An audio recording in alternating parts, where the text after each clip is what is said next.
রাসূল সাল্লাল্লাহু আলাইহি সাল্লামের নামে বিভিন্ন ধরনের কথা বলতেছে, উনি আম্মাজান খাদিজা রাদিয়াল্লাহু সম্পর্কে বিভিন্ন ধরনের কথা বলতেছে, উনি বিভিন্ন নায়ক নায়িকা সম্পর্কে কথা বলা শুরু করতেছে। হ্যাঁ, উনি অনেক দিন জেলের মধ্যে ছিল, এটা ঠিক আছে। হয়তো এমন কিছু মেডিসিন আছে যে মেডিসিনগুলো মানুষের মস্তিষ্ক বিকৃতি করে ফেলে, সে মেডিসিনগুলো ওনার মধ্যে প্রয়োগ করা হয়েছে কিনা সেটা জানি না। যদি এই ধরনের কোনো জিনিস থাকে, উনি এখনই, আমার পক্ষ থেকে রিকোয়েস্ট থাকবে, আপনি এখনই কি করেন, সমস্ত মাহফিলগুলা, সমস্ত লোকারণ্য জনসম্মুখটা আপনি আস্তে আস্তে ত্যাগ করে আস্তে করে কিছুদিন আপনি চিকিৎসা নেন।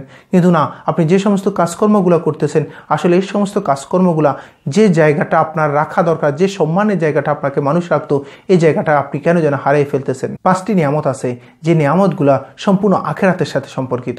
এর মধ্যে 4 নম্বর নিয়ামত হচ্ছে অসীম গাড়ি বাড়ি, অসীম টাকা পয়সা, অসীম ক্ষমতা। এই সময়টা, এই অবস্থানটা সবাই দুনিয়াতে পেতে চায়, কিন্তু এটি হচ্ছে আখিরাতের সাথে সম্পর্কিত। মানুষ আখিরাতে গিয়ে অসীম ক্ষমতা পাবে, অসীম রাজত্ব পাবে, অসীম ভোগ বিলাসের জায়গা পাবে।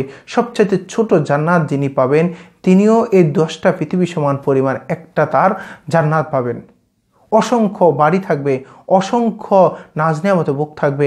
একটা সুবহানাল্লাহ পড়তেছেন, একটা সুবহানাল্লাহ পরিমাণে এমন একটা গাছ জান্নাতে হয়ে যাবে, 500 বছর একটা তেজি ঘোড়া যদি দৌড়ায়, ওর ছায়া শেষ করতে পারবে না। 10 বার সূরা ইখলাস পড়ে ফেলতেছেন, বিশাল একটা অট্টালিকা হয়ে গেছে, যে অট্টালিকাটা বলা হচ্ছে যে 70,000 কামরা থাকবে। একটা কামরার মধ্যে 70,000 দরজা থাকবে। একটা দরজায় এক কপাট থেকে অপর কপাটে পৌঁছানোর জন্য, এক পাশ থেকে অপর পাশে পৌঁছানোর জন্য একদিন হাঁটলেও শেষ হবে না। এটা হচ্ছে জান্নাতের সাথে সম্পর্কিত, আখিরাতের সাথে সম্পর্কিত। কিন্তু মানুষ বিশাল অট্টালিকা চায় দুনিয়াতে পেয়ে যাইতে, বিশাল গাড়ি বাড়ি। একটা গাড়ি বাড়িতে হয় না।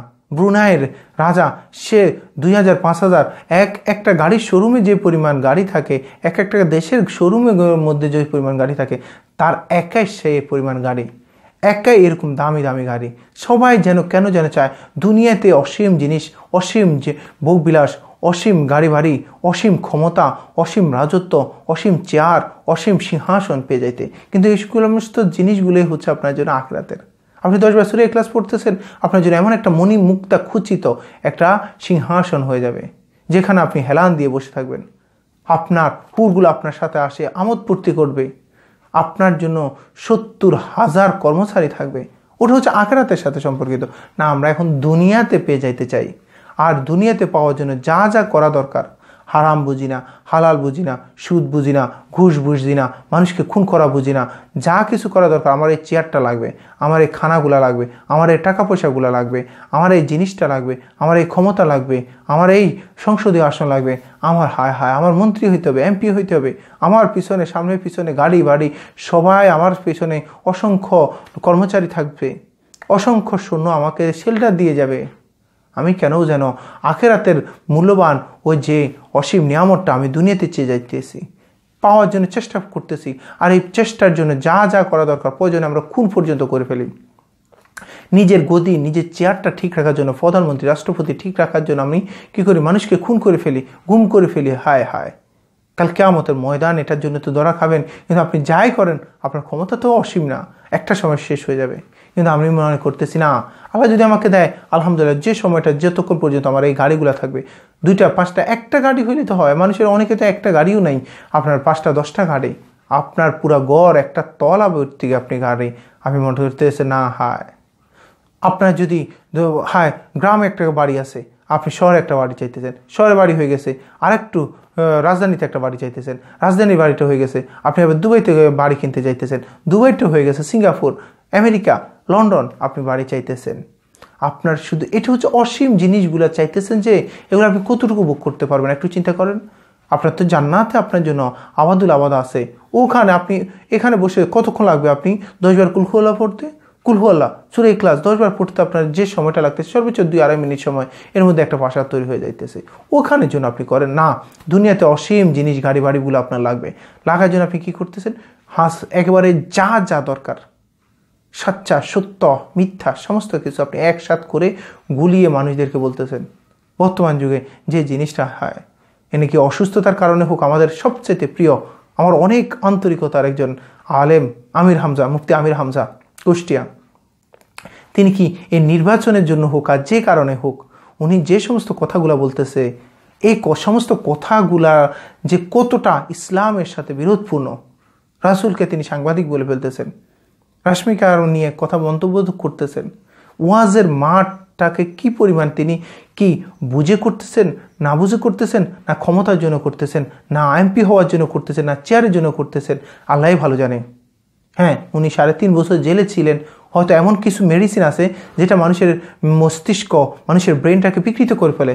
সেটা যদি ওনার অনিচ্ছাকৃত হয়ে যায় সেটা আলাদা কথা, তবে অনিচ্ছাকৃত হয়ে গেলে তিনি সে একবার তাফসীর মাহফিলগুলো বন্ধ করে দিতে পারে না।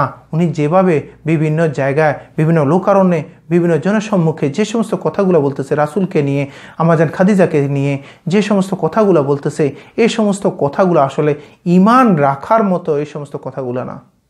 রাসূলকে ঠাট্টা বিদ্রুপ করার মতো কথাবার্তা বলে ফেলতেছে। এই সমস্ত কথাবার্তাগুলা উনি যে কারণে বলতেছে আল্লাহই ভালো জানে। যদি অসুস্থতার কারণে হোক, আল্লাহ যেন হেদায়েতের মধ্যে আনি দেয়, আল্লাহ যেন তাকে সুস্থ করে দেয়। আর যদি কোনো কারণে ক্ষমতার জন্য, আবার সিংহাসনের জন্য, এমপির জন্য, মন্ত্রীর জন্য যদি এ ধরনের কথাগুলো হয়, আল্লাহ তুমি হেদায়েতের রাস্তা উঠায় দাও। অসংখ্য মানুষ ওনার বয়ান শুনে ওনার মানুষ হেদায়েতের মধ্যে আসছে। আর ওই ব্যক্তিটা এখন কোথায় চলে গেছে?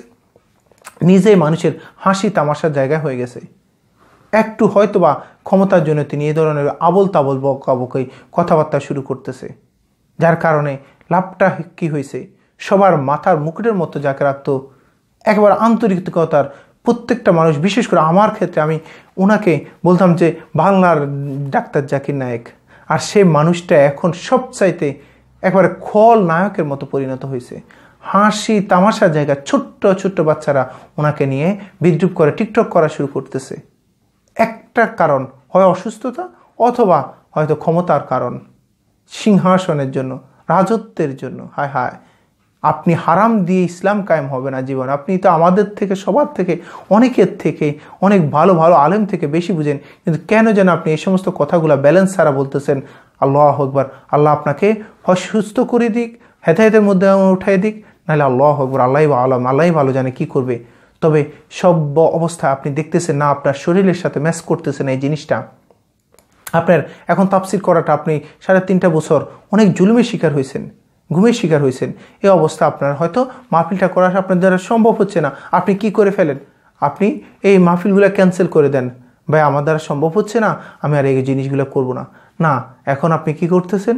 এই সমস্ত জিনিসগুলো করতেছেন বিভিন্ন জায়গায়। আপনি নির্বাচনী প্রচারণা গিয়ে যে সমস্ত কথাগুলো বলতেছেন সম্পূর্ণ ইসলামের সাথে সাংঘর্ষিক, বিরোধপূর্ণ, ঈমান চলে যাওয়ার মতো কিছু কথা।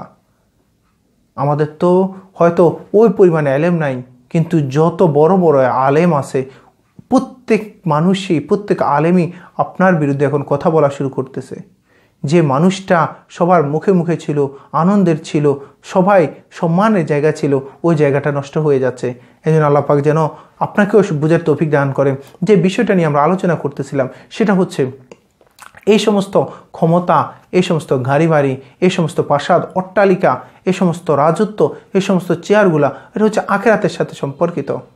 এই আখিরাতের সাথে সম্পর্কিত জিনিসগুলো যদি আপনি দুনিয়াতে পাওয়া শুরু করেন, দুনিয়াতে পাইতে চান, দুনিয়াতে এই সমস্ত জিনিসগুলো পাইতে চান, ওটা স্বাভাবিক পন্থা হবে না, অস্বাভাবিক পন্থা আপনি চলে যাবেন। আর অস্বাভাবিকতা আপনাকে একটা সময় চাইতে চাইতে আসলে অসীম জিনিসটা তো পাবেন না, একটা সময় আপনি বিপদগামী হয়ে যাবেন।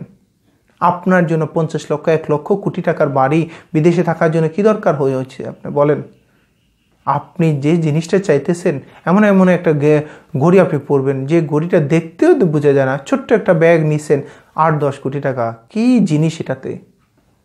আল্লাহ যেন আমাদেরকে বুঝার তৌফিক দান করে। আমাদের গাড়ি বাড়ি অট্টালিকা ক্ষমতা সৌন্দর্য সমস্ত কিছু আমাদের লাগবে কোথায়? আখিরাতে। ওইটাও আখিরাতের জিনিস। এই নিয়ামতটা যদি আপনি দুনিয়াতে পাইতে চান, আপনি আসলে বোকার স্বর্গে আছেন। আপনি এই জিনিসগুলা দুনিয়াতে চাইতে যে গেছেন, আপনি আসলে কেন যেন আপনি আখিরাতের সাথে দুনিয়াটাকে মিলিয়ে ফেলছেন, যার কারণে আপনাকে শয়তানের ধোঁকায় পড়ে গেছেন। আল্লাহ পাক যেন আমাদেরকে সবাইকে সঠিক বুঝ দান করে। আসসালামু আলাইকুম ওয়া রাহমাতুল্লাহি ওয়া বারাকাতুহু।